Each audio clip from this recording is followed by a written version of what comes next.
সাপুড়ে দেখেছো? সাপুড়ে তাড়িয়ে তাড়িয়ে বেরিয়েছে। তাই না করলে নিজের অস্তিত্ব টিকিয়ে রাখা যায় না। ভিডিও হচ্ছে বিষধর সাপ।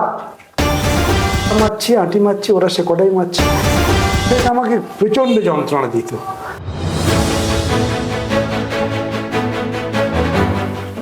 নমস্কার। নমস্কার। কেমন আছেন? হ্যাঁ, ভালো আছি, ভালো আছি। তাহলে আমরা আমাদের কথাবার্তায় চলে আসছি। প্রথম কথা, যেটা অনেক দিন ধরেই শুধু এটা অনেকেরই প্রশ্ন, যে সন্দেশখালির মতো এই জায়গা থেকে নিরাপদ সর্দারের উত্থান কিভাবে রাজনৈতিক মঞ্চে? আসলে রাজনৈতিক মঞ্চে উত্থান আপনারা এরকম করে ভাবেন, ঠিক আছে। আসলে বিষয়টা তো আমরা যে পরিবারে আমাদের জন্ম, একেবারে শ্রমজীবী অংশের পরিবার, ক্ষেতমজুর পরিবার, খেটে খাওয়া অংশের পরিবার, আমরা আদিবাসী পরিবারে জন্ম। এখান থেকে লেখাপড়া শেখাও বড্ড দুরূহ ব্যাপার। এখানে না ছিল রাস্তাঘাট, না ছিল কিছু। আমার বাবা ঠাকুরদারা কেউই লেখাপড়া শেখার সুযোগ পায়নি। আসলে আমরা এখানে এসেছি অন্য জায়গার থেকে। আমাদের এখানেই, আমি ভূমিপুত্র, কিন্তু আসলে আমাদের বংশ পরম্পরা একা রাঁচি, ওখান থেকে এসেছে। হ্যাঁ, ফলে অনেক দূর থেকে এরা বলা যেতে পারে পরিযায়ী শ্রমিক হয়ে এখানে এসেছিল। পরিযায়ী শ্রমিক হয়ে এখানে কাজ করতে এসেছিল, জঙ্গল হাসিল করেছে, তারপরে এখানে বাসস্থান হয়েছে। আমরা যে সময়টা দেখেছি, আমি যখন ছাত্র জীবনে তখনও দেখেছি, তখন বামফ্রন্ট সরকার ক্ষমতায় এসেছে। বামফ্রন্ট সরকার ক্ষমতায় এসেছে প্রথম দিকে 70-এর দশকেও আমরা দেখেছি বিরাট অভাব, দারিদ্র, একটা অন্যরকম পরিবেশ ছিল। রাজনৈতিক আবহাওয়া একটা অন্যরকম ছিল। মানুষের জীবন জীবিকাও একটু খুব কষ্টে দিন কাটত। এটা আমি ছাত্র জীবন থেকেই উপলব্ধি করেছি। আমি যখন ক্লাস 7-এ পড়ি, তখনও এই সমস্ত এলাকায় লোকের বাড়িতে, লোকের জমিতে আমি মজুরির কাজ করি। তখন খুবই কম পয়সা। কত সাল এটা, আপনি যখন ক্লাস 7-এ পড়ছেন? কত সাল ধরে নিন আপনি, আমি তো 87 সালে মাধ্যমিক পরীক্ষা দিয়েছি। তার আগে আরো 2-3 বছর পিছিয়ে যান। এরকম 82-83 সালের দিকে। তখন তো গভর্নমেন্ট সরকার আছে, লেফট ফ্রন্ট গভর্নমেন্ট। তখনও যে দারিদ্রতা দেখেছি আমি, সেটা আমি কখনো ভুলতে পারি না। তখন প্রথম গভর্নমেন্ট এসেছে, তো সবে নানান বিষয় নিয়ে তখন এগোনোর চেষ্টা করছে। তখনও প্রচণ্ড দারিদ্র আমাদের পরিবারগুলোতে, খাওয়া হয় না। আমরা তো ছোটবেলা থেকেই আমরা দেখেছি, আমার বাবা মা তখন সব শালুক পাওয়া যেত কম বেশি, শালুক খাইয়েছে, ঢেপ খাইয়েছে, কি চাল দেখা যেত না।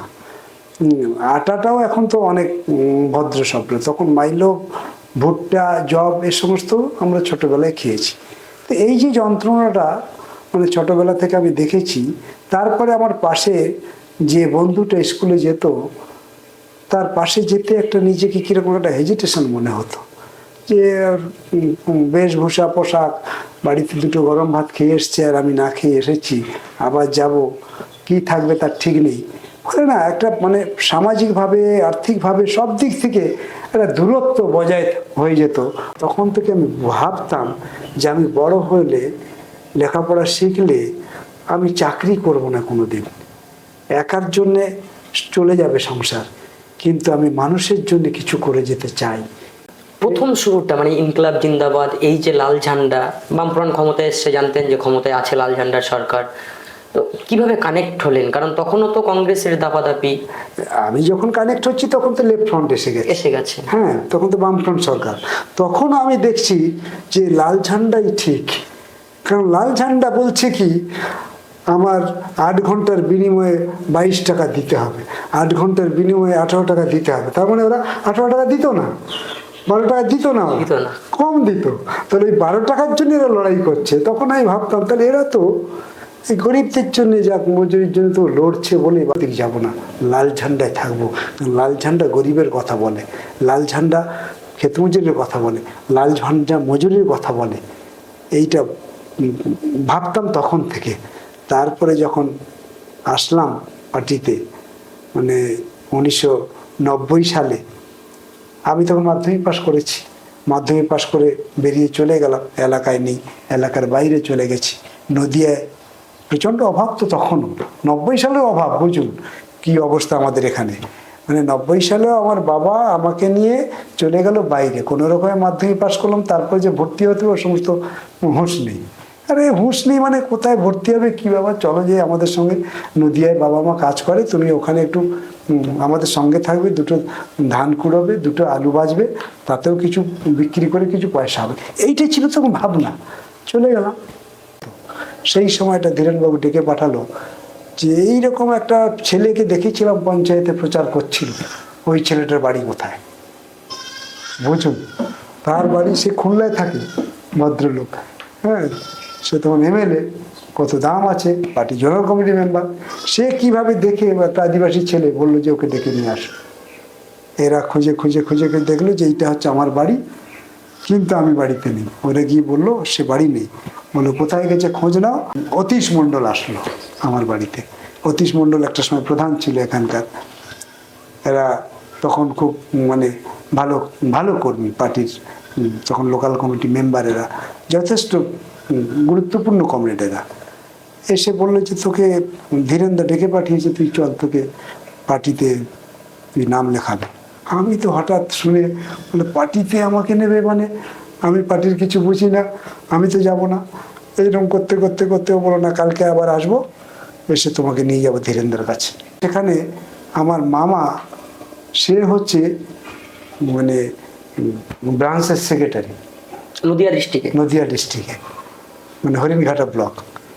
ও এই কথাটা শোনার পর আমাকে বললো খোকা তুমি যাও, তোমাকে পার্টি কাজ করতে বলছি, তুমি কাজ করো, ওখানে তুমি তেমনি ঘুরে বেড়াচ্ছ, ভালো তো, তোমাকে এখন এখন আর তোমাকে লেবি দিতে হবে না, 1 টাকা লেবি দেবে, তুমি বড় জোর না থাকলে নেবে না পার্টি, কিন্তু পার্টি তোমাকে মনে করেছে তুমি কাজ করতে পারো, তুমি যাও। ওখানে কাজ শুরু করলাম, মানে ক্লাব সংগঠনে কাজ শুরু করলাম। ওখানে একটা ক্লাব তৈরি করলাম আদিবাসীদের, আদিবাসী জনকল্যাণ সমিতির নাম দিয়ে। সেই ক্লাবে বহু লোকজনকে জোগাড় করে ফেললাম। ওই নদিয়া ডিস্ট্রিক্টে হরিণঘাটা ব্লকে যত শিক্ষিত আদিবাসী লোকজন ছিল, তাদের প্রত্যেকের সঙ্গে আমার কানেকশন হলো। তখন আমি করতাম কি, রেশনের মালটা ধরে আমি নিয়ে চলে আসতাম পাড়ায়, পাড়ার লোককে ওটা দিয়ে দিতাম, রেশনের মালের দামটা দিয়ে দিত হোস্টেলের ছেলেদের, কিন্তু চালটা তো পেতো, ওরা কিনতে পারতো না। ফলে আমি এভাবেই ওইখানে যে সুযোগগুলো ছিল সেগুলো এই গ্রামের দিকে দেওয়ার চেষ্টা করতাম, যেখানে যেখানে সুযোগ থাকতো গ্রামে পৌঁছে দেওয়ার চেষ্টা করতাম। ফলে তখন থেকেই একেবারে বলা যেতে পারে গ্রামের গরিব মানুষের হাত ধরে আমি পার্টিতে এসেছি। খুলনা অঞ্চলে আমি যতবার ভোট করেছি দেখেছি, একটা সময় কংগ্রেস আর বেশি ভোট পেত না, একটা সময় কংগ্রেসের সঙ্গেই ফাইট হতো যতবার হয়েছে, কিন্তু একটা সময় দেখলাম কংগ্রেস খুব বেশি ভোট পেত না, মানে 2000 সালের পরে। হ্যাঁ, 2000 সালের তার আগে আমি যখন দাঁড়িয়েছি তখনও প্রায় কংগ্রেস 98, মানে তৃণমূল তৈরি হচ্ছে, ওরা একটা কেটে নিচ্ছে কংগ্রেস, তখন একটা বেশ বাজার ভালো, হ্যাঁ। 98 সালে যখন দাঁড়িয়েছি না, তখন পরে বুঝলাম যে এই সমস্ত দিকেও তৃণমূল ভালো ভোট পাচ্ছে, ওই আইডিয়া আর কি। তারপরে তো ভোটে জিতে গেলাম। ভোটে জেতার পরে পার্টি আলোচনা করে ঠিক করলো যে না, ওকে পঞ্চায়েত সমিতির সভাপতি করে দাও। একটা অদ্ভুত রকমের প্রথম নির্বাচনে একেবারে প্রথম নির্বাচন, না জানি কিছু, একেবারে এইটা আমার জীবনে একটা বিরাট বড় মানে অভিজ্ঞতা হলো। ওই জেলাতে একটা গল্প আমার খুব মনে পড়ে, ওটা আমি কোনোদিনের জন্য ভুলবো না। তখন ছিলেন সূর্যকান্ত মিশ্র, তিনি সম্ভবত মানে পঞ্চায়েতের মন্ত্রী ছিলেন, পঞ্চায়েত মন্ত্রী। তিনি আমাদেরকে প্রথম একটা ওই পঞ্চায়েত সমিতি সভাপতিদেরকে নিয়ে মিটিং করেছিলেন বারাসাতের সিপিএমের পার্টি অফিসে। তো এইরকম বসে আছি আমি, তো এই তোমার মতন চেহারা, একা রোগা লিখে খেলাধুলো করি, তখন ভালো খেলতে পারতাম। ফুটবল না ক্রিকেট? হ্যাঁ, ফুটবল খুব ভালো খেলতে পারতাম, দৌড়তে পারতাম খুব। তা আমাকে দেখে বলছে তুমি তুমি তা আমি বলছি হ্যাঁ, নিরাপদ সর্দার। তুমি সাপুড়ে দেখেছো? সাপুড়ে? তা আমি মাথা নাড়লাম, হ্যাঁ। সাপুড়েরা কিরকম দেখেছো, যে সাপ খেলা দেখায়? আসলে কিন্তু মিটিংটা শুরু হলো ওটা দিয়েই। সাপুড়েরা কিরকম খেলা দেখায়, প্রথম দিকে ডুগডুগি বাজায় এরকম করে করে, তারপর লোকজন আসে, সাপের খুবরির মধ্যে সাপটা থাকে, তারপরে এই বার করছে কিন্তু করে না, বার করছে কিন্তু করে না, তারপর প্রচুর লোকজন যখন জমে যায়, তখন সেই সাপটাকে বার করে খেলা দেখায়, দেখাতে এই ছবল মারে কিন্তু মারতে পারে না, ছবল মারে কিন্তু মারতে পারে, দেখেছো সাপুড়ে কোনোদিন ছবল মারতে দেখেছো? আমি বললাম না। তাহলে সাপুড়ে কিন্তু ছবল মারতে পারছে না, সাপ চেষ্টা করছে। আর লোকজন এই খেলা দেখে প্রচুর পয়সা টয়সা দিল, আবার সাপটাই কিন্তু খোপড়ির মধ্যে ঢুকিয়ে বন্দি করে নিয়ে চলে গেল, অনেক পয়সা করে নিয়ে তারা চলে গেল। বলছে তোমরা এখানে যারা আছো সভাপতিরা, তোমাদেরকে সাপুড়ে হতে হবে, সাপুড়ে। তুমি যদি ভালো সাপুড়ে হতে পারো তাহলে তুমি ভালো কাজ করতে পারবে। ভিডিও হচ্ছে বিষধর সাপ, অর্থাৎ ভিডিওকে তুমি যত বেশি খেলাতে পারবে তত ভালো তুমি কাজ করতে পারবে। আর ভিডিও যদি তোমাকে ছবল দিয়ে দেয় তাহলে তো কাজ শেষ, তাহলে আর এগোতে পারবে না। আসলে এটা দিয়েও বোঝাতে চাইলো যে তোমাকে অনেক বেশি অনেস্টি হতে হবে। কিন্তু সভাপতি হয়ে যখন আমি ঢুকলাম অফিসে, টানা 3 মাস আমি অফিসে যাচ্ছি, কেউ আমাকে জিজ্ঞেস করে না, ভিডিও জিজ্ঞেস করে না, কোনো এসেই জিজ্ঞেস করে না, কেউ আসেও না। অদ্ভুত ব্যাপার, সামনে একটা বিরাট বড় একটা টেবিল, সেই টেবিলের মাঝখানে একটা চেয়ার, সামনে তাই নিয়ে বসে থাকি সারাটা দিন। কেউ একবার এসে প্রশ্নও করে না, লোকজন যে যার মতো কাজ মিটিয়ে চলে যাচ্ছে। আর কেউ কেউ উঁকি মেরে দেখে যে ওই সভাপতি বসে আছে। অদ্ভুত ব্যাপার, আমি এরকম 5 দিন 6 দিন 10 দিন 15 দিন চলে যাচ্ছে, আর কেউ প্রয়োজন মনে করছে না আমাকে যে সভাপতি হিসাবে আপনি ভালোই মানে এলাকাতে কাজকর্ম করতে পেরেছিলেন। এলাকায় কাজকর্ম বলে আসলে দেখুন, বিধায়ক হিসেবে এলাকায় কাজকর্মের কি থাকতে পারে? বিধায়ক হিসেবে আপনার একটা বিধায়ক ফান্ডের টাকা দেওয়া হয়, এমএলএ টাকা, সেই টাকাতে আমাদের আমি আগেই বলেছি আমি কখনো পার্টির সিস্টেমের বাইরে যাই না। বলে বিধায়কের যে টাকা আমাদের অ্যালটমেন্ট হতো তা আমি আমার বিধানসভা কেন্দ্রে জোনাল কমিটিতে আমি প্লেস করে দিতাম। এত টাকা আমরা পাচ্ছি, কী কী স্কিম করা যেতে পারে তার একটা ধারণা কমরেডদের দিয়ে দিতাম, নেতাদেরকে দিয়ে দিতাম, তারা সেই মতন করে স্কিম প্রায়োরিটি করে দিত। সেই স্কিমে কাজ হয়েছে। বিডিওকে বারে বারে এসে বলতাম যে আপনি আমার স্কিমটা করে দিন আপনাদের এদিকে দিয়ে, ফলে সেই কাজগুলোতে কোনো অসুবিধা হয়নি, সেই কাজগুলো হয়েছে। এমএলএ টাকা যত পেয়েছি সেগুলোকে ইমপ্লিমেন্ট করতে অসুবিধা হয়নি। সব জায়গাতে কোনো কোনো জায়গাতে দেখবেন যে নেম প্লেট আছে, কোনো কোনো জায়গাতে ব্রিজ হয়েছে, কোনো কোনো জায়গাতে রাস্তাঘাট হয়েছে, সেটা খুবই কম টাকা ছিল, তার ভিতরে সেই টাকাগুলো খরচ করতে অসুবিধা হয়নি। আর সেই টাকাগুলো খরচ করা আমার পক্ষে কোনো অসুবিধা হতো না, কারণ আমি সব বিডিওদেরকে দিয়ে দিতাম, আমার টাকাটা সরাসরি বিডিওদেরকে দিয়ে দিতাম। অন্যরা যেমন এই টাকা বিডিওদেরকে দেয় না, ওই ধরুন স্কুলকে দেবে, স্কুলের সঙ্গে তারা কন্ট্যাক্ট করে, হ্যাঁ এইসব টাকা পয়সা তাদের কাছ থেকে নেয়, এবার অসৎ চরিত্র হলে যা হয় আর কি, এই সমস্ত করে।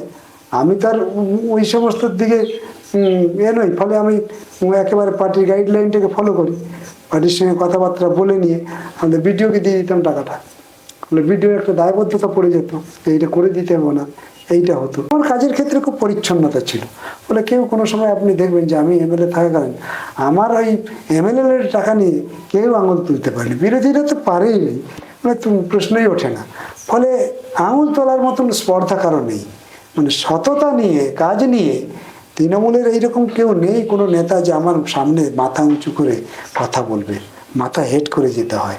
ও বিধানসভায় যখন ছিলাম, বিধানসভার এমএলএরা, এই যে আমি 2015 সালে হচ্ছে আপনার অরূপ বিশ্বাস ছিল আপনার আবাসন দপ্তরের মন্ত্রী, ও একটা বাজেট পেশ করেছিল জানেন বিধানসভাতে। সেই বাজেটে ভুরি ভুরি সব মিথ্যে কথা ছিল, 110% টাকা খরচা করেছে বলে সে বাজেট পেশ করেছিল। ওই বাজেট অধিবেশনের সময় সূর্যকান্ত মিশ্র ওখানে ছিলেন না, কিন্তু আমি ওই বাজেটটা দেখার পরে আমার মনে হয়েছিল এর বিরোধিতা করা উচিত। আমি রাত্রে ফিরে এসে লাইব্রেরি থেকে বিভিন্ন জেলার সঙ্গে যোগাযোগ করে সব তথ্য লিখিতভাবে স্পিকারের কাছে কি জমা দিই, ভোরবেলা জমা দিয়ে চলে আসি। স্পিকার যখন অধিবেশন শুরু হয় আমাকে প্রথম বলার সুযোগ দিয়েছিল যে আবাসন দপ্তরের বাজেট নিয়ে নিরাপত্তা সদর বক্তৃতা করবে। সেই বক্তৃতাতে আমি ওই মন্ত্রীকে বলেছিলাম যে আপনি মানে অসৎ কথাগুলো লিখেছেন, মিথ্যে কথা লিখেছেন আপনি, এত টাকা খরচা হয়নি, এই হচ্ছে আপনার বাজেট, এত টাকা আপনি পেয়েছেন, এই ঘর পিছু এত টাকা, এই জেলা এত টাকা দিয়েছেন, ওই জেলা এত টাকা ডিস্ট্রিবিউশন করেছে, ওই পঞ্চায়েত সমিতি এত টাকা ডিস্ট্রিবিউশন করেছে, এরা ধরে ধরে বলে দিয়েছিলাম গোটা রাজ্যের মানচিত্র। সব এমএলএরা না আমার দিকে তাকিয়েছিল, ওর এমএলএদের মুখ সব বাংলার 5 হয়ে গেছিল ওদের এমএলএ। সেই সময় ওই মন্ত্রীকে বলেছিল নিরাপত্তা সর্দারের জবাব দিন, ওর কথার জবাব দেবেন আপনি, যদি দিতে চান তাহলে জবাব দিন, না দিতে চাইলে লিখিত দেবেন। সেই জবাব দিতে উঠে অরূপ বিশ্বাস আমার কোনো প্রশ্নের জবাব দিতে পারেনি, কোনো কথার জবাব দিতে পারেনি, বরং সে উঠে পর বলা শুরু করলো ও আদিবাসী, ও জানে না, ওকে শিখতে হবে, যা খুশি তাই বলেছিল। মুহূর্তের মধ্যে একেবারে বিধানসভা আগুনের মতন। আদিবাসী এই কথাটাও সেদিন বিধানসভার অভ্যন্তরে একটা এমএলএ কে বলা হয়েছিল, একেবারে হই হই করে উঠলো সবাই। এবং সেদিন আমাদের বিরোধী দলনেতা সূর্যকান্ত মিশ্র ছিলেন না, না থাকা সত্ত্বেও ওই দিন বিধানসভা এই নিরাপত্তা সর্দারের জন্য স্তব্ধ হয়ে গেছিল। ফার্স্ট হাফে আর বিধানসভা চলেনি।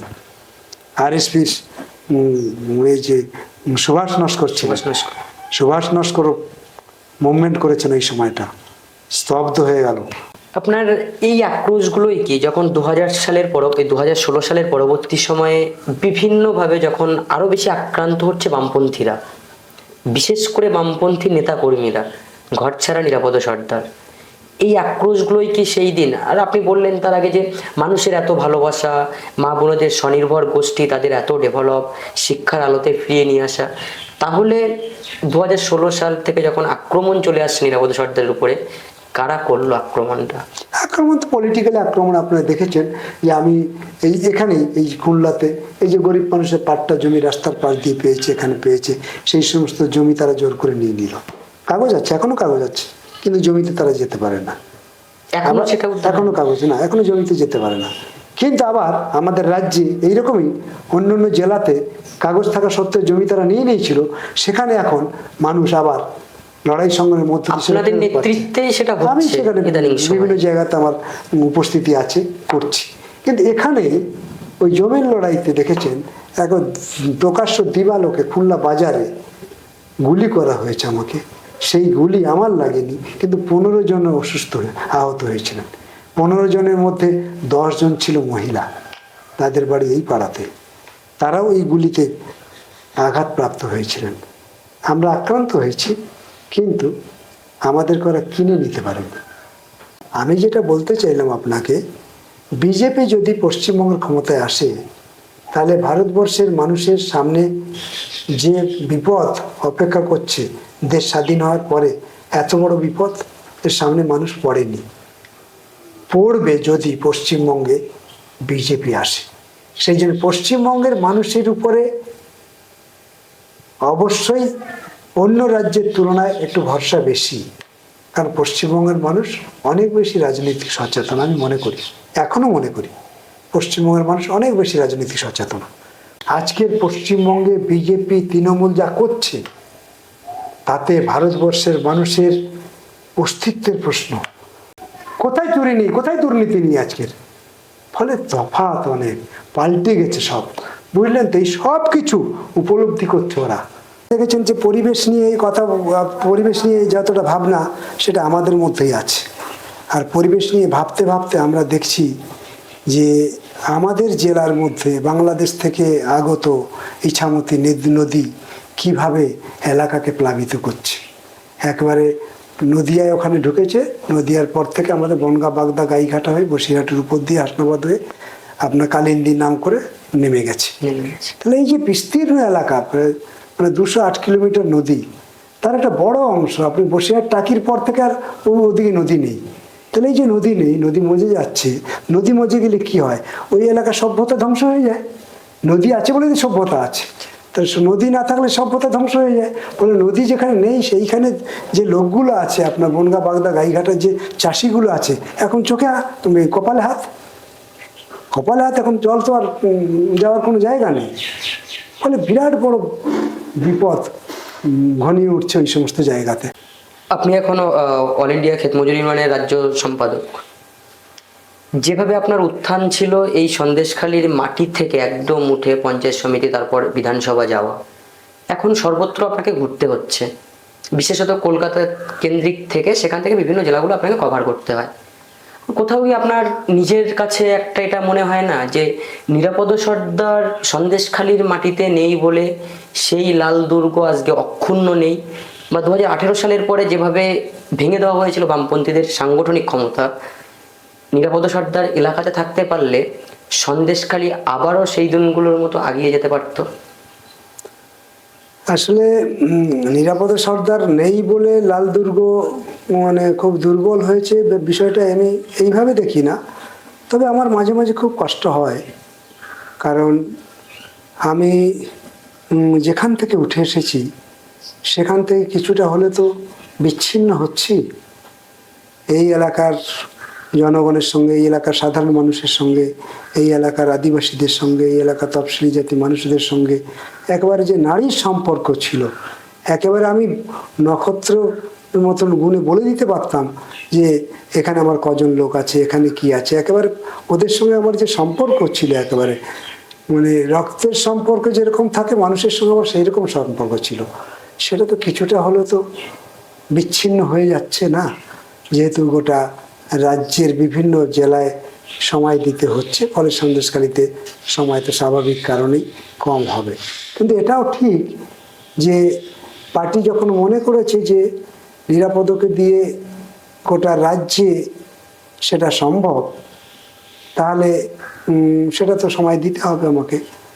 ফলে সন্দেশখালিতে একটা জায়গায় থেকে তাকে দিয়ে আমার যতটা না পাওনা হবে, তার চেয়েতে আমরা তাকে দিয়েই সারা রাজ্যে সেটা আমরা পেতে পারি। ফলে পার্টির একটা ভাবনা তৈরি হয়েছে, ফলে সারা রাজ্যের একটা দায়িত্ব দেওয়া হয়েছে, সেই গরিবদের দায়িত্ব দেওয়া হয়েছে, সেই শ্রমজীবী অংশের মানুষের সংগঠিত করার দায়িত্ব দেওয়া হয়েছে। তবে এটাও ঠিক, আমরা সারা রাজ্য মানে ক্ষেতমজুর ইউনিয়নের পক্ষ থেকে আমাদের রাজ্যের যা চেহারা ছিল, আমাদের রাজ্যের সংগঠনটাই ছিল না, ক্ষেতমজুর ইউনিয়ন সংগঠন ছিল না, 2015 সালে তৈরি হলো। তারপরে যখন আমাকে দায়িত্ব দেওয়া হলো, গোটা রাজ্য জুড়ে আমরা গরিবদের সংগঠনকে, গরিবদের ইউনিটিটাকে কিন্তু এখন আমরা বাড়াতে পেরেছি। এটা হচ্ছে আমাদের একটা বড় পাওনা। সেটা হচ্ছে আমাদের এই সংগঠনের পক্ষ থেকে এবার ব্রিগেডে আপনারা দেখেছেন যে একেবারে হৈ হৈ করে গরিব মানুষের উত্থান, মানে গরিব মানুষ যেভাবে এসেছে, হাজার চেষ্টা করেও আমাদের কলকাতার মিডিয়ারা দেখাতে পারলো না যে গরিব ছাড়া অন্য লোকেরা এই ব্রিগেড এসে ভরিয়েছে। অনেক চেষ্টা করেছিল কিন্তু পারিনি। তার মানে বিভিন্ন রাজ্যে আমরা গরিবদেরকে ইউনাইটেড করার চেষ্টা করছি। তবে সন্দেশখালির মাটিতে মানে যেভাবে গরিব মানুষকে আমরা ঐক্যবদ্ধ করেছিলাম, সেটা মানে শাসক দল আসার পর তাদের উপরে আক্রমণটা যেভাবে নামালো, এই আক্রমণটা যে হবে সেইটা 77 বছর মানে 34 বছর ধরে মানে বাম জামানায় আমাদের জনগণের মধ্যে যে একটা নতুন পরিবেশ পরিস্থিতি ফিরে পেয়েছিল, তারা যে এই আক্রমণের মুখোমুখি হবে সেটা না এরা কেউ বুঝে উঠতে পারেনি। আমরাও বুঝতে পারিনি যে আক্রমণ এরকম হতে পারে, আমিও জানি না যে আক্রমণ হতে পারে, কিন্তু আক্রমণের রূপ রেখা এরকম হতে পারে এই ধারণা ছিল না। এবং সে আক্রমণ যে একেবারে একেবারে একেবারে সাধারণ মানুষের রান্নাঘর পর্যন্ত পৌঁছে যেতে পারে এই আইডিয়া ছিল না। আমরা ভেবেছিলাম যে বামপন্থীরা দুর্বল হয়েছে, বামপন্থীদের উপর আক্রমণ বাড়বে, অর্থাৎ বামপন্থী নেতা কর্মীদের উপরে কিছু আক্রমণ হতে পারে। ফলে আমাদের উপর আক্রমণ এসেছিল, সেই আক্রমণ যতটা সম্ভব চেষ্টা করা হয়েছে তার প্রতিরোধ করার। কিন্তু এই আক্রমণ যে ওইখানে ঠিক থেমে থাকে না, সেইটা আপনি থিওরিটিক্যাল যাই বলুন না কেন, সেটা বাস্তব অভিজ্ঞতা হচ্ছে আমাদের সন্দেশখালী মানুষের এবং আমাদের। যে আক্রমণ প্রথমে আসলো বামপন্থী সংগঠনের উপরে, পার্টি অফিসগুলোকে ভাঙা হলো, সন্দেশখালী সব জায়গাগুলো দখল করা হলো, হাটগাছায় দেখবেন আমাদের পার্টি অফিস ছিল, দখল করে নিল তৃণমূল। তারপর সেই আক্রমণ আস্তে আস্তে আমাদের নেতাদের উপরে যেতে লাগলো, সেই আক্রমণ আস্তে আস্তে কর্মীদের উপরে পৌঁছলো, সেই আক্রমণ আস্তে আস্তে করে একেবারে খেটে খাওয়া, দিন আনা দিন খাওয়া মানুষের উপরে সেই আক্রমণ পৌঁছতে পৌঁছতে একেবারে মা বোনেদের একেবারে রান্নাঘর পর্যন্ত সেই আক্রমণ পৌঁছে গেল। এবং সেই আক্রমণের চেহারা এমন যে গোটা সমাজকে মানে আতঙ্কের মধ্যে ফেলে দিল। আজকে উঠলো মানুষ যে আক্রমণ এইরকম হতে পারে। ফলে এইটা হচ্ছে আমাদের এই তৃণমূল আসার পরে আমাদের রাজনৈতিক জীবনে একটা নতুন পাওনা, নতুন শেখা। ফলে আক্রমণের মানে কত রকমের রূপ হতে পারে সেটা আমরা তৃণমূল আসার পরে আমরা বুঝলাম। ফলে আক্রমণ যে থেমে থাকে না কোনো একটা জায়গায়, সেই আক্রমণ প্রথমে আসে সংগঠন, তারপরে আসে নেতা, তারপরে আসে কর্মী, তারপরে সেটা যে মানুষগুলো এটাকে টিকিয়ে রেখেছে তার উপরেও যে সেই আক্রমণ জাঁকিয়ে বসে, সেটা আমরা সন্দেশখালির এই ঘটনায় সেটা উপলব্ধি করলাম। তার মধ্যেও দেখুন যে সন্দেশখালিতে এত আক্রমণ, এত অত্যাচার, মানুষ ভোট দিতে পারে না, বাক স্বাধীনতা নেই, তবুও গোটা রাজ্য এবং দেশের রাজনীতিতে সন্দেশখালির ঘটনা কিন্তু মানুষের নজর কেড়েছে। সেই শূন্য জায়গাতে, সেই যেখানে বেরোতে পারছে না, যেখানে মানুষ আমার পাশে আসতে সাহস পাচ্ছে না, সেই জায়গা থেকে কিন্তু বিস্ফোরণ ঘটলো। এবং সেই বিস্ফোরণ এমন জায়গায় পৌঁছে গেল যে প্রাক্তন বিধায়ক নিরাপদ সর্দার যেদিন গ্রেপ্তার হলো, সেদিনই গোটা রাজ্যের সমস্ত থানাতে মানুষ অবস্থান বিক্ষোভে নেমে পড়ল। এইটা হচ্ছে ইতিহাস সন্দেশখালীর। এইটা সন্দেশখালীকে মানুষ মনে রাখবে।